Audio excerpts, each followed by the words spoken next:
Welcome. In this video, you'll learn how to make your Discord server's invite link last forever by setting the maximum number of uses to endless. If you've ever been frustrated by invite links that expire or run out after a few uses, this updated step-by-step guide will fix that for you completely.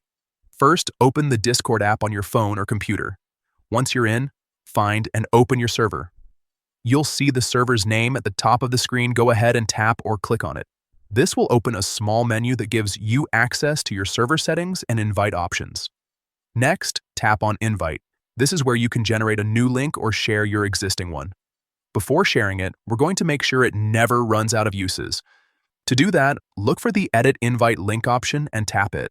This section allows you to customize how your invite link behaves, including its expiration time and how many times it can be used. Now, look for the option labeled Max Uses. By default, Discord limits the number of times a link can be used. But if you want the invitation to work for an unlimited number of people, choose the infinity icon. This means anyone can use your invite link, and it will never reach a usage limit or expire. Once you've selected the infinity icon, hit Save or Generate New Link to finalize your changes.